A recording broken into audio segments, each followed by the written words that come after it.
Got another special request story coming out the heart of East Baltimore. Now, this brother, one of my close partners I went to high school with, played ball with, all that shit. And when I caught my time, we was also up on that farm together. Brother watched my channel from in the joint. Say he love what I'm doing, want me to tell his story. So without further ado, get your popcorn ready and your seatbelt and enjoy the ride.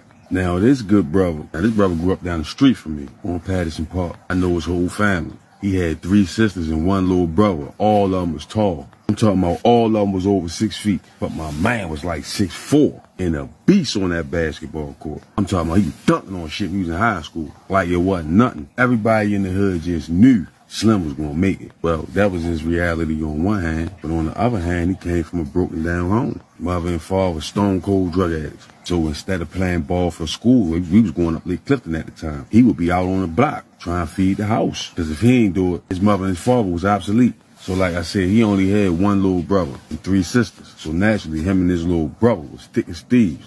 They was 3 years apart. Bro was 17 and his little brother was 14 at the time. I remember coming in bro in them house. Trust me, they had it hard. No furniture, rats and roaches, the whole shebang. No decent clothes to wear, no decent shoes on his feet. Bro was really in a struggle. But every dollar he made went towards taking care of his brothers and sisters.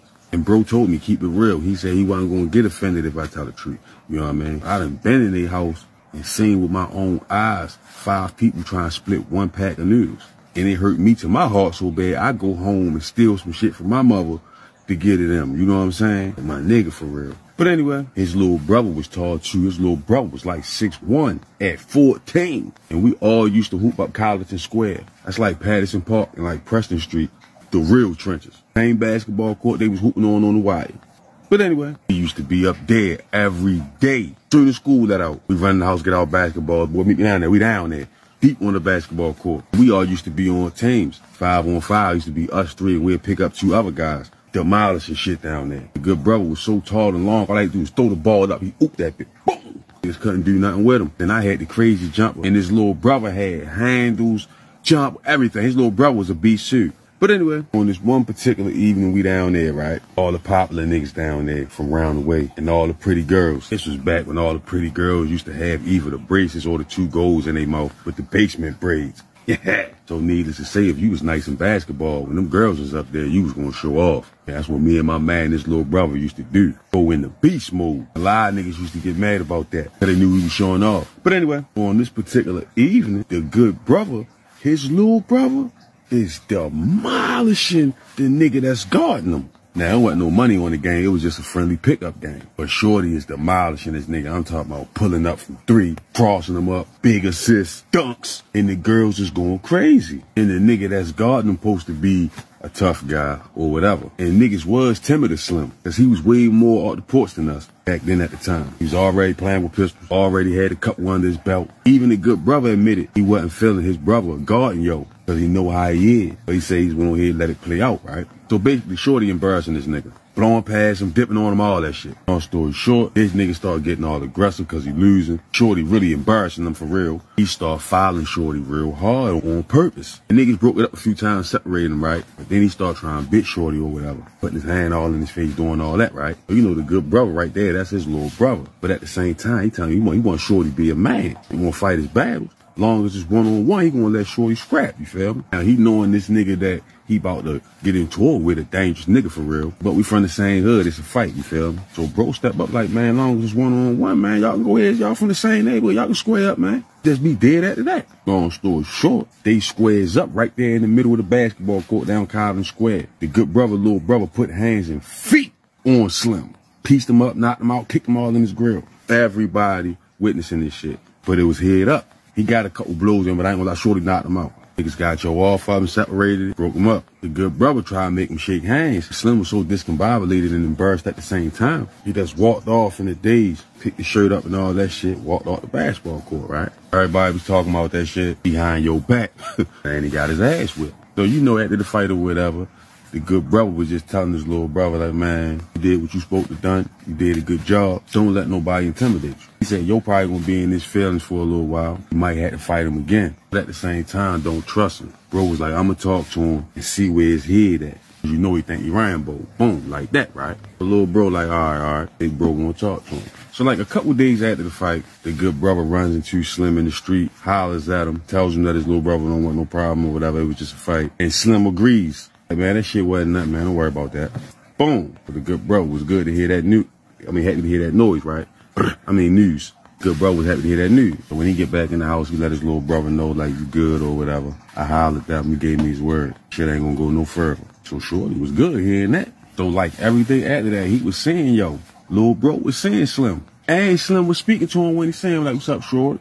When he passed through in the hood. They was up on a basketball court together quite a few times and acknowledged each other. So shit was really basically back to normal. Now fast forward like a month later, little bro was in the house hungry. He wanted to eat some eggs. He was gonna run down to the corner store, grab a carton of eggs, come back, whip up some egg salad. So before he left out the house, he asked one of his sisters if she wanted to walk him to the store.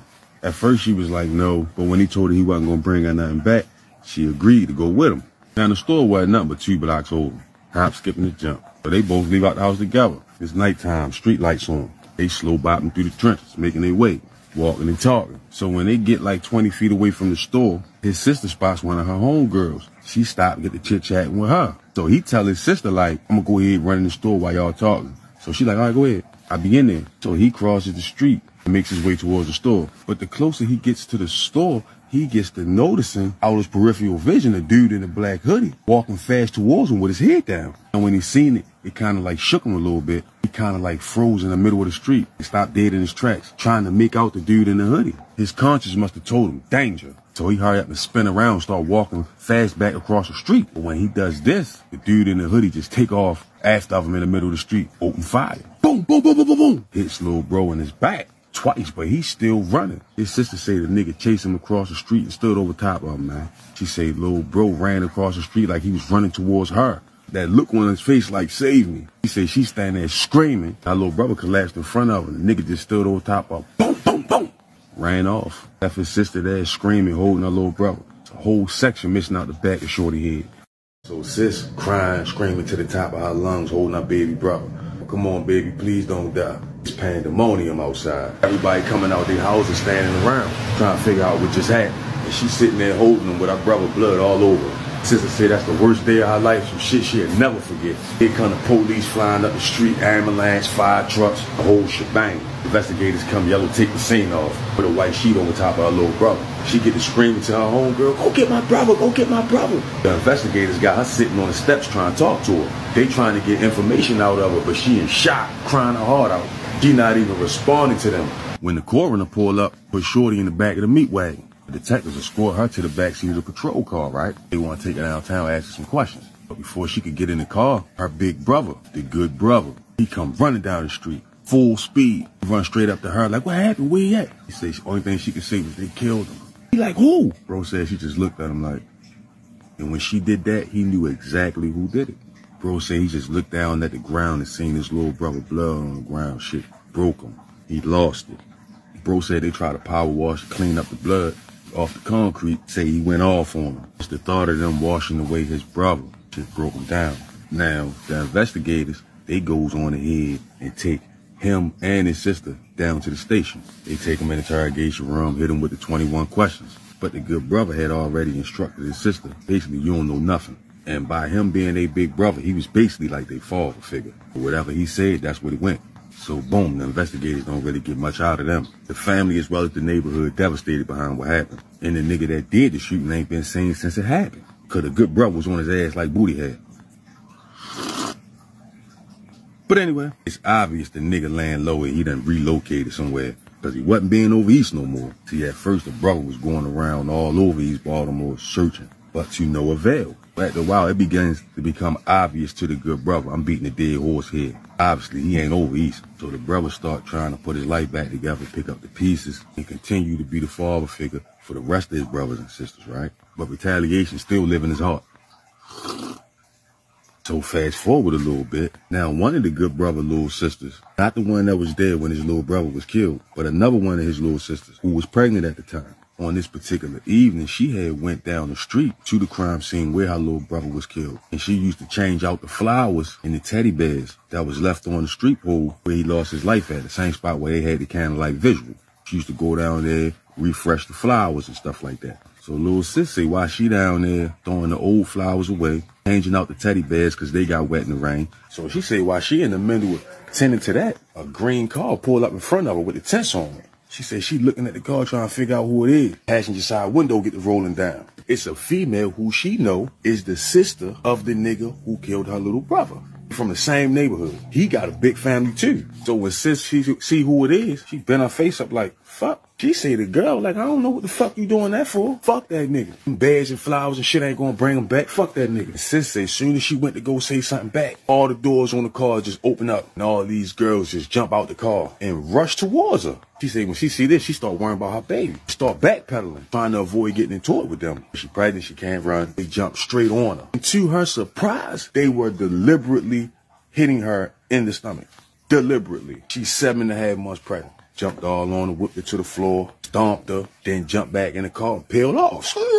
Now his sister is laying in the same exact spot where her little brother just was murdered at, bleeding, holding her stomach. Couldn't even get up. They had to call the ambulance. They get sis down to the hospital, tells her she done went on here and miscarried. She devastated. The detectives come in the hospital, but see, this little sister not street like the other sister. She straight told the detectives the girls' names and where they live. And she told the detectives that her brother was killed by their brother. And that he been laying low, they ain't even seeing him. So boom, they put out a warrant for the brother arrest. They put out a warrant for the sisters that made her have that miscarriage. So boom, all right, fast forward a little bit. So they go get the warrants approved, scoop the girls up the next day, take them over that city jet. Now, meanwhile, the good brother is livid. Here it is, this nigga done whacked his little brother. They done killed his little sister baby, the same family. So the good brother, as the family protector, at this point, just feel like he got crashed out. So the police still haven't locked up the nigga that killed his little brother. Brother said he getting impatient. Then that switch just went off in his head. Fuck it. Good brother said he popped 6 E-pills at one time. See, this was back in that era. The snowflakes, G's up, O's down, the Nikes. That shit was big in Baltimore. But anyway, good brother said he threw 6 of them back. Drunk a half a bottle of Jack Daniels. Went up under his mattress and got that 357 he got from his grandfather. Bro said he hit the streets and just started walking. And before he knew it, he was standing in front of the nigga house who killed his little brother. 11 o'clock at night. High out his mind, hoodie on, pipe in his hand. With his sleeve pulled down to conceal the 357. But he had that bitch in his hand. What is... Yeah, man, so bro said he's standing there with that 357 python in his hand, staring at the address on the door. All kind of thoughts racing through his mind. High off E-pills. Bro said he was just standing there. Then this car turned on the block and started pulling up. So before he came in sight of their headlights, he slipped on the side of the house. Bro said the car pulled up and parked in front of the house. Sit there for a minute or two, then cut the lights off. Shut down the engine. Now bro said he pulled the ski mask down on his face and started peeking behind the wall. He said his heart was beating fast from the pills in his nerves. But anyway, as he watching, the driver's side door the car door opens up. And a female step out the car. Now at first glance it appeared to be a female. Girl clothes, girl shoes, wig on. But the good brother said upon further inspection, it's the nigga that whacked his little brother dressed up like a female. How clever. This nigga on the run for a body, he running around dressed up like a female. The motherfuckers ain't gonna know who he is. He had a wig on with a baseball cap pulled down low on his eyes. Even with all that shit on, the brother still recognized him. But anyway, she step out the car, looking around, making sure the coast clear. And the passenger side door opened up, and his baby mom hops out. And immediately she go to the back of the car, open the door and start grabbing bags. The nigga who dressed up like a female, he started doing the same thing. He grabbed and started bringing the bags from out the car into the house. Now during this time, the brother said he was able to get a good look at the nigga face to really confirm it was him. And sure as shit, he had shaved all the hair off his face, makeup, all that shit. All the way down to the girl shoes. But it was definitely him. But anyway, so once they finished taking all the bags in the house, the brother said they stayed in there congregating, chit-chatting for probably like 30 minutes. Now while they doing this, the brother said he tiptoed over to the car, checked the doors, they left the doors unlocked. So seeing a chance to seize the opportunity, the brother walked around to the passenger side, hop in the back seat, crouched down in the back seat. The whip was already tinted out, so that was perfect. I had to wait impatiently for like another 15 minutes. Stinky slick ass yo pop out the front door, dressed up like a female. He coming down the steps, the nigga don't got to walk down pat at all. Dressed up like a female, walking like a linebacker. But anyway, as he making his way to the car, bro in the back seat caught back that blower. So bro said he crouched down real low, driver's side door swing open. She hop in, throw a bag on the back seat, start the car. Started changing the channel on the radio. Once he found 92Q, started pulling out the block. Now at this point, bro got him where he wanted him. It's just a matter of when. Now at first, bro said he had the blick pointed at the driver's side seat at the back of the seat. Then he thought about it like, nah, I'm gonna dome his ass. Now remind you, this the brother's first mission. He never put no work in before. So his nerves was, you know what I mean, he had the jitters. Now meanwhile, this nigga driving, talking to himself, saying all kind of goofy shit, right? Bro said he remember hearing the nigga say to himself like, I can't believe I got this shit on. Now as he driving down the street, the good brother is in the back seat paying attention to the street signs, keeping track of where they are. Now because yo had the music playing, it made it easier on the brother to keep his covert position because his ears wasn't sensitive to sound. The brother could move around a little bit. So as the brother looking out the back window, they was coming down Patterson Park. As he noticed they was approaching Chase Street. All right, boom. This the perfect area for the brother to take care of his business and hurry up and make it home on foot. So at first he said he thought the light was going to stay green. He was going to have to get him at the next light. And that would have been a longer run. But to his surprise, the light timed perfect. He stopped straight at Patterson Park and Chase. Yeah, so one of the officers jump out the car, give chase on foot. The other officer stays in the car, swing around the corner and try to cut bro off. Whole time, he running with the smoking gun in his hand. So when the officer in the little Jeep try to cut him off, the good brother say just off natural reflex, he ups the 357 Python and blow through the passenger side window. Kind of find out later on, both shots ripped through the driver headrest. And in turn, he crashes into the fire hydrant. Boom! Wrecks out, airbag deployed. Good brother say when he tried to turn it to the little side street, the other officer's partner behind him, blowing. Boom, boom, boom, boom, boom. Scared the shit out of him. Cause now the brother running with one round. But mind you, the good brother athletic and he fast. By the time that officer hit the corner, the good brother done cut through a vacant house and out the back door. About 20 seconds later, the brother said he threw the blick on the church roof and slipped in his house through the back door. Hurry up, lock the back door, throw his clothes in the washing machine, hop in the shower. Good brother say all night long he was hearing sirens, seeing helicopter lights flash down, but nobody came to the house. Good brother said he couldn't sleep, so he stayed up in the kitchen by the back door in case he got run out. The next day, as soon as it turned daylight, the good brother carried his clothes out in the garbage bag, said he kept his hoodie on his head, walked across the street, threw this stuff in the dumpster. Now, as of now, he ain't got no strap, and he don't know what the word is on the street. So he come up with the idea to go pay his homeboy Fat Meech a visit. He only lived on Federal Street, a couple blocks up. See, bro knew Fat Meech ain't had no pole, but his brother got booked and left a pole in the house. So basically, Fat Meech had his brother pole for real. The good brother like, man, I'm gonna go down there. I'll let Joe see if he let me get that. So the good brother power walked down Federal Street, get the knocking on Fat Meech's door. After about 5 minutes of consistent knocking, Meech finally get his big ass about the bed. He come stick his head up out the window. Say Fat Meech like, man, what you knocking on my door so early for, man? The brother say, he like, man, it's important, man. I need to holler at you. Fat Meech like, all right, bet. He come downstairs, let him in. He go sit at the kitchen table. He like, man, what the fuck wrong with you? Basically tell him like, man, I stood on that business last night. He say, first Fat Meech like, that business? He like, oh, yo, you found yo? The brother like, hell yeah, get to running it down to him. Tell him how the nigga dressed up like a bitch. Fat Meech like, hell no. You lying, dummy. I was like, man, for real, square business. That's when the brother went on here, shot his jumper. Boy, I know you still got that pole. You know I had to get rid of that shit, bro. I don't know what's up with this nigga peoples. I don't know if they on my trail or not. You can't leave me naked out here, yo. He said, Fat Meech like, well, my brother wouldn't have it no any other way. You know how we felt about your little brother, yo. The good brother tell him like, yo, my word, yo, if I don't use it, I'm gonna bring it back to you. He like, don't sweat that shit, yo. Gave him a pound. He hurry up, jog upstairs, come back down, passed the good brother a book bag. Brother unzipping the book bag. It was a Glock 17, standard clip. Brother passed Big Meech, book bag back, tucked the pipe, shook his hand, whoop-de-whoop, and out the door he went. On his way home, he stops at the corner store, grabs some Chico sticks, which this nigga was always eating. 3 E-pills up front of niggas that was standing outside, the early morning crew. He started making his way back to the house. He done went and got his party pack. Now the brother, nervous out his mind, so he constantly looking over his shoulder. But when he hit the top of the street and go to turn on his block, he stopped dead in his tracks. Police everywhere, whole street blocked off. They got the house surrounded, and he standing at the top of the street watching.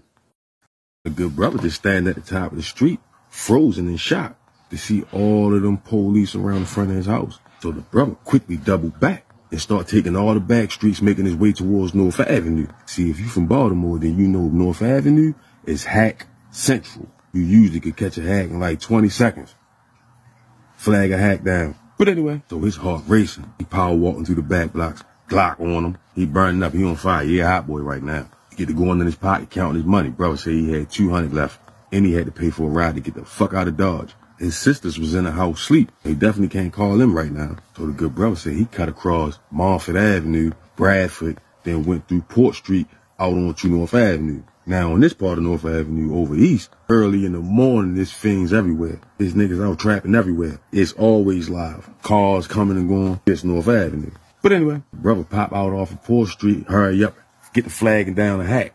Get the flagging down the hack. Now while the brother doing this, he also peeping his surroundings, right?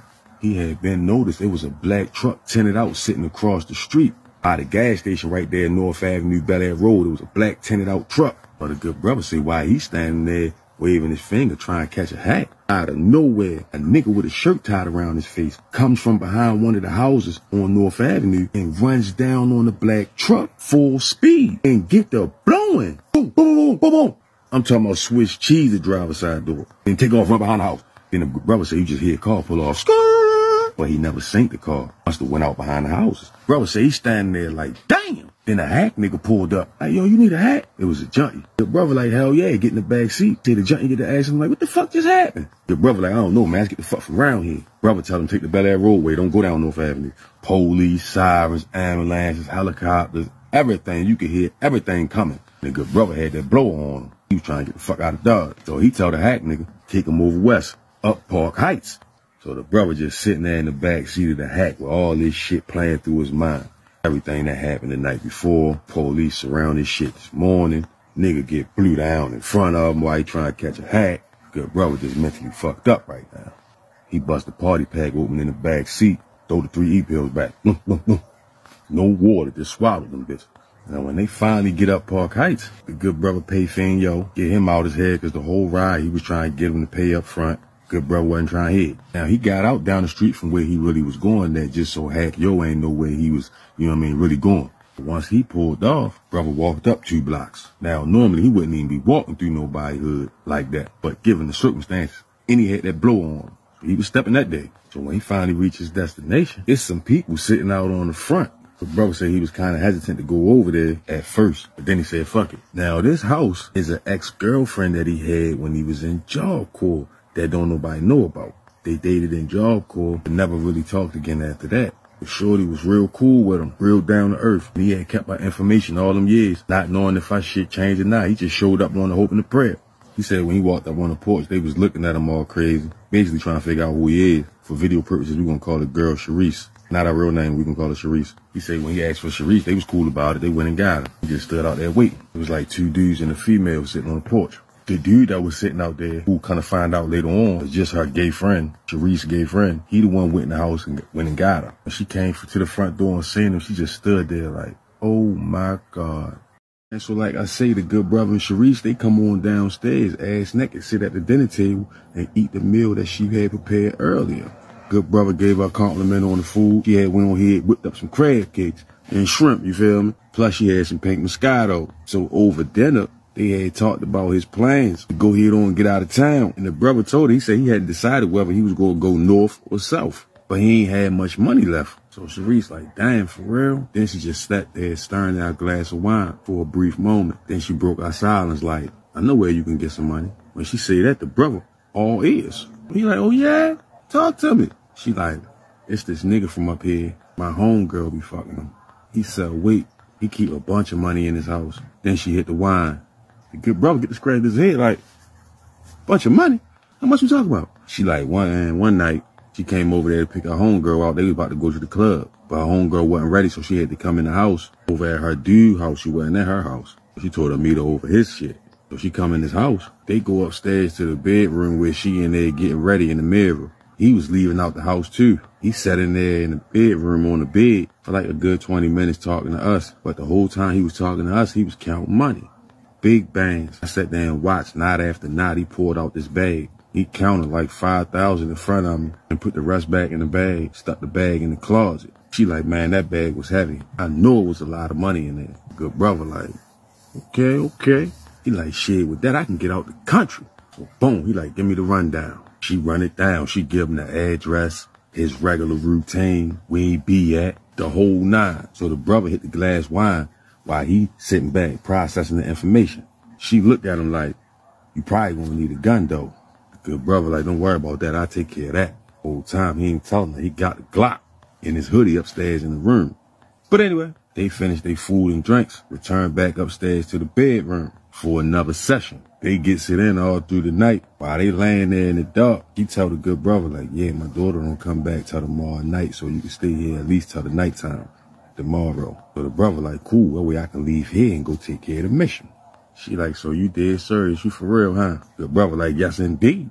I ain't got nothing to lose. Got everything to gain at this point. Reese like, shit, that's what it is. Laid our head on his chest. They laid there and fell asleep in a tight embrace. The next morning, the sun comes shining through the window. Wake the good brother up first. He turned over in the bed and look. Peek up under his sheet. All he see is ass. A jiggly one. Brother rolled straight over on Woody. Wake her up to the beat of the drum. Then they both go hop in the shower. They get out the shower, get dressed. Reese go down to the kitchen, make breakfast. She done went on ahead and threw the good brother a pack of backwoods and some grass. So he at the table rolling up. He turned on the TV, channel 13 news on. He's sitting down there breaking the grass up. Then all of a sudden, he see his face flash across the screen. Drop the blunt and everything. Tells Reese like, babe, hurry up, come here, look. She come out the kitchen. She look at the TV screen. She like, oh my God. They on the news charging the good brother with an M1, attempt on the officer. Dang, all kind of shit. Reese break down crying. He said she was like, I'm so scared for you. Brother said he just turned the news off and just sat there. So eventually they ate breakfast and sat there and talked about it. And Sharice was just telling him like, man, if this situation wasn't going on like this, we would be together.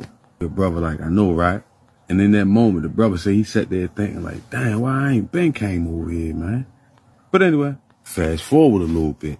Bro basically laid up with her all day until the night. He said our daughter was ready to come back around 7. The good brother got us up together around 6 o'clock. Now the plan was she was going to let him use her vehicle to carry out the mission. Just as long as he do everything in his power for her car not to be spotted.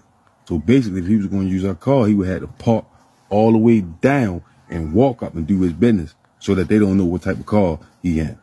But anyway, she let him use the whip. So around 6, he bounced. Hopped in her little Grand Cherokee. She had the older one. He got the address she wrote down for him, riding through Park Heights looking for the house. So when he finally found the block, he rides past first, ain't nobody outside. The block looked dead. He circled around, double back, park across the street and down the street in the perfect spot where as though he could see their front door. Cut the engine off. Good brother still had some of the grass that Sharice gave him. He sat there in the car, rolling up and watching the house. Now the nigga routine was come out early in the morning, give out the product to his workers, run around doing this all day long. A little bit of this, a little bit of that. He bring it on home at the end of the night, around 9 o'clock. But he always collect before he come in the house. So when he come in the house, he always got some money on with him. So all the brother had to do was just sit there, wait patiently, and grab him before he go in the house. This what the brother thinking while he's sitting there smoking. This the plan. So the description that Sharice gave the good brother of the dude who he's supposed to be jacking, she said he was tall, dark skinned, real heavy set, low cut, Caesar, 2 golds in his mouth. Like the way jewelry, chains and watches and shit. No beard, his shit don't grow for real, he just got a little mustache. But anyway, see, that's a very distinctive look. So the good brother already knew he was going to recognize Slim once Yo got home. So the good brother was early. He had a couple hours before 9 o'clock when Slim supposed to come home. So he just sat in the car, leaned back in the seat, smoked, sat there thinking about his little brother and really thinking about how he going to do this life shit without Shorty. So he ends up dozing off for a little bit and waking up around 8:30. And when he wake up, he like, oh shit, damn near overslept. He go in his hoodie pocket, pull the Glock out, sit it on his lap. Every car that ride by, his heart skip a beat thinking it's the nigga. Cause he always get the jitters before he do shit. He go in the ashtray, grab the blunt. He still had a half a blunt left. As soon as he light up, a white Suburban come pulling down the street. Good brother laid back in the seat, hitting the grass, watching where the car go at. And sure as shit, he sees the Suburban turn in the driveway of the nigga house where he's scoping. He hurried, lean up, put the blunt out. Hurry up, open the car door. Quietly close the car door. Dip down on the side of the cars. Pull his hoodie up. Put the little black scarf around his face. He crouched down, tiptoeing, along the side of the cars on the other side of the street. Now the Suburban, he ain't even out the truck yet. He's still parking, situating his vehicle. The good brother tiptoeing. Now once the brother make it all the way up directly across the street from Slim's house, he crouched down behind his van, waited for the truck to cut the lights off. While he waiting for the truck to cut the lights off, he checking his shit, making sure his shit caught back ready to go. So when Slim finally cut the truck engine off and the lights went out, the driver's side truck door swing open. The big nigga step out the truck. So when the good brother see this, he naturally spring up and get to sprinting across the street. Big dude got a bag in his hand, and his back is toward the brother. But then to the good brother's surprise, the passenger side door opened up and a female get out. And as soon as she make it around to the front of the truck to go in the house, she spots the brother approaching. She screams. The big nigga spooked out and turned around. The brother had already drilled down on her with that pipe. This no bullshit. Like a natural reflex, the big nigga grabbed the girl and put her in front of him like a shield. He holding the girl in front of him like, man, come on, man, what you trying to do, man? He done dropped the bag on the ground. So the brother like, give me the fucking bag. The nigga like, it's right there, man, take it. The whole time he got this girl in front of him, she screaming, get off me, let me go. And she was screaming loud. The brother had to settle for that bag. He snatched it about the ground hard ass. Soon as he turned his back to go to run away, big nigga throw the girl on the ground, whip out a pipe, and start banging that bitch. Boom, boom, boom, boom. The good brother said he just felt some hot shit hit him in his back and made him stumble down on one hand. He spin around, get the blowing back. Boom, boom, boom, boom, boom, boom. Big nigga go to diving all in front of the truck. The good brother running, but he getting weak and he losing his breath.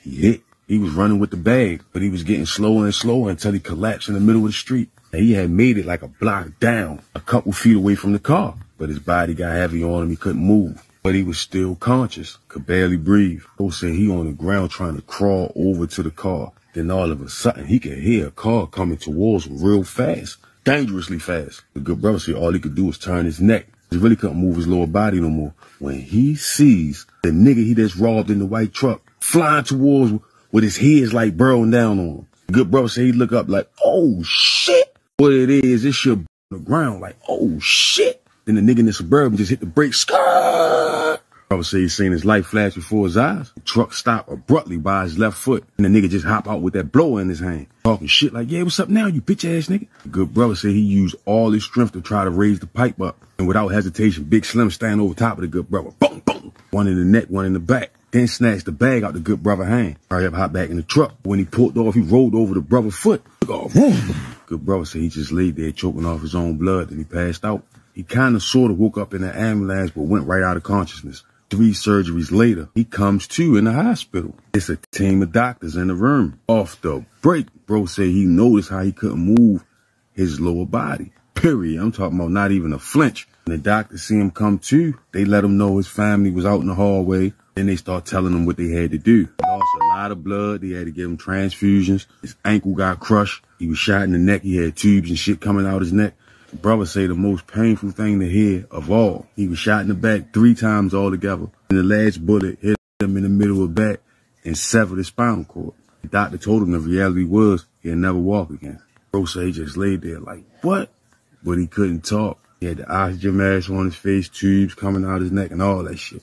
His only response was just tears coming out his eyes. Then the doctor told him, like, your family, they here. You got some sisters and some cousins out there. But we can't let them in the room to see you because there's officers and investigators outside the door waiting for us to tell them that you woke up so they can come question you. Good brother just laid there in disbelief. After a couple minutes, the doctors leave out the room. That's when the investigators, they come into the room along with the main doctor, the head doctor. Bro said he could hear the doctor trying to explain to the detectives, he hit real bad. He ain't gonna be able to walk again. He gonna need some recovery time. Blase, blase. He telling the detectives he can't talk right now. Y'all probably need to come back. But the detective's like, nah, he ain't gotta talk. All he gotta do is nod his head and understand when we read him his rights. Good brother said he's so medicated, he in and out of consciousness. But he managed to overhear their conversation. So he said a white detective come over to the bed, take one of his arms, handcuff him to the bed. But then the doctor, like, is that necessary? He paralyzed. Officer looked at the doctor as to say, like, he really ain't want to uncuff him. Given the circumstances, he uncuffed the brother.